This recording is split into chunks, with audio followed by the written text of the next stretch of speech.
জানিয়ে দেব আমাদের হাতে পাওয়া সর্বশেষ আপডেট বাংলা সংবাদ। শুরুতেই শিরোনাম। প্রখ্যাত ক্রিকেটার ফোন করে বলেছিল বিএনপি থেকে নির্বাচন করতে চাই, রুহুল কবির রিজভী।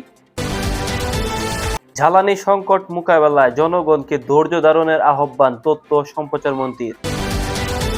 এদিকে চাঁদা তোলা নিয়ে যুব দলের দুই গ্রুপে সংঘর্ষ, আহত 10। এবং সর্বশেষ জানিয়ে দেব ইরান যুদ্ধ 2-3 সপ্তাহের মধ্যে শেষের ঘোষণা ট্রাম্পের। এতক্ষণ শুনছিলেন সংবাদ শিরোনাম, এবার বিস্তারিত।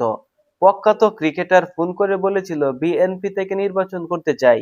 প্রধানমন্ত্রীর রাজনৈতিক উপদেষ্টা ও বিএনপির সিনিয়র যুগ্ম মহাসচিব অ্যাডভোকেট রুহুল কবির রিজভী রাজনৈতিক পরিচয়ের ভিত্তিতে কোনো খেলোয়াড়কে মূল্য না করার আহ্বান জানিয়েছেন রাজনৈতিক উপদেষ্টা বিএনপির সিনিয়র যুগ্ম মহাসচিব অ্যাডভোকেট রুহুল কবির রিজভী।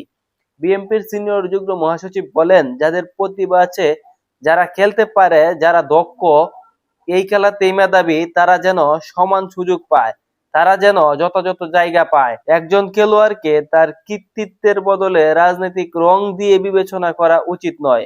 প্রধানমন্ত্রীর রাজনৈতিক উপদেষ্টা বলেন, গত 16 থেকে 17 বছরে এ সর্বনাশ হয়েছে। বিশ্বাস করবেন কি করবেন না, দেশের একজন প্রখ্যাত ক্রিকেটার আমার সঙ্গে যোগাযোগ করেছিলেন। তিনি বিএনপি থেকে নির্বাচন করতে চেয়েছিলেন। আমি তাকে বলেছিলাম, তুমি খেলা ছাড়ো, এটা আমি চাই না, তবে তুমি রাজনীতিতে আসতে চাও, সেটি স্বাগত। এটা 2018 সালের আগের কথা বলছি। পরে দেখা গেল তিনি অন্য একটি দল থেকে নির্বাচন করে এমপি হয়েছেন, আর তার উপর চাপ প্রয়োগ করা হয়েছে, নানাভাবে তাকে উৎপীড়ন করা হয়েছে, তার রাজনৈতিক পরিচয় ও খেলার প্রতিভাকে মুছে দেওয়ার চেষ্টা করা হয়েছে। জ্বালানি সংকট মোকাবেলায় জনগণকে ধৈর্য ধারণের আহ্বান তথ্যমন্ত্রীর। তথ্য ও সম্প্রচার মন্ত্রী জহিরুদ্দিন স্বপন বর্তমান সরকারের সংস্কারের কার্যক্রম ও জ্বালানি সংকট মোকাবেলায় জনগণকে ধৈর্য ধারণের আহ্বান জানিয়ে বলেছেন, প্রধানমন্ত্রী তারেক রহমানের নেতৃত্বে প্রতিটি খাতের সমস্যা সমাধানে কাজ চলছে। তথ্য ও সম্প্রচার মন্ত্রী বলেন, এখন কোনো একক গোষ্ঠী চাইলেই ইতিহাস নিয়ন্ত্রণ করতে পারবে না। সিটিজেন জার্নালিজম সোশ্যাল মিডিয়ার কারণে সত্য দ্রুত মানুষের কাছে পৌঁছে যাচ্ছে। তিনি বর্তমান সরকারের সংস্কার কার্যক্রম ও জ্বালানি সংকট মোকাবেলায় জনগণের ধৈর্য ধারণের আহ্বান জানান এবং প্রতিশ্রুতি দেন যে প্রধানমন্ত্রী তারেক রহমান এর নেতৃত্বে প্রতিটি খাতের সমস্যা সমাধানে কাজ চলছে। চাঁদা তোলা নিয়ে যুব দলের দুই গ্রুপে সংঘর্ষ, আহত 10। চট্টগ্রামের মিরসরাইয়ে গাছ ও বালুবোঝাই ট্রাক থেকে চাঁদা তোলাকে কেন্দ্র করে যুব দলের দুই গ্রুপের দাওয়া পাল্টা দেওয়া ও সংঘর্ষের ঘটনা ঘটেছে। মঙ্গলবার 31শে মার্চ দুপুর থেকে উত্তেজনার করেনহাট ইউনিয়নের ফরেস্ট অফিস এলাকায় এই ঘটনা ঘটে।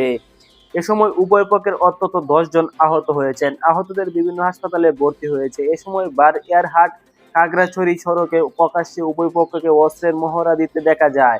এই বিষয়ে জুরানগঞ্জ থানার ওসি কাজী নাজমুল হক বলেন, ফরেস্ট অফিস এলাকায় আধিপত্য বিস্তারকে কেন্দ্র করে বিএনপির দুই গ্রুপের মধ্যে সংঘর্ষের ঘটনা ঘটেছে।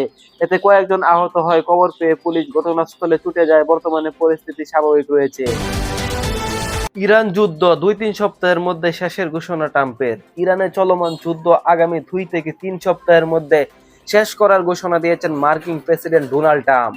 গতকাল মঙ্গলবার হোয়াইট হাউসে সাংবাদিকের সঙ্গে আলাপকালে তিনি একথা জানান। প্রেসিডেন্ট ট্রাম্প বলেন, আমরা ইরানে আমাদের আক্রমণাত্মক কার্যক্রম গুটিয়ে আনছি। আগামী 2 থেকে 3 সপ্তাহের মধ্যে এই অভিযান শেষ হবে বলে আমি আশা করছি।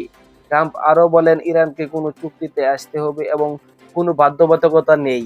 যুক্তরাষ্ট্র চাইলে কোনো সমঝোতা ছাড়াই এই যুদ্ধ বন্ধ করতে পারে। তিনি বলেন, ইরানের বিরুদ্ধে আমাদের সামরিক অভিযানের প্রধান লক্ষ্য ছিল দেশটিকে পারমাণবিক অস্ত্র অর্জন থেকে বিরত রাখা। সেই লক্ষ্য অর্জিত হয়েছে। তাদের কাছে এখন কোনো পারমাণবিক অস্ত্র নেই।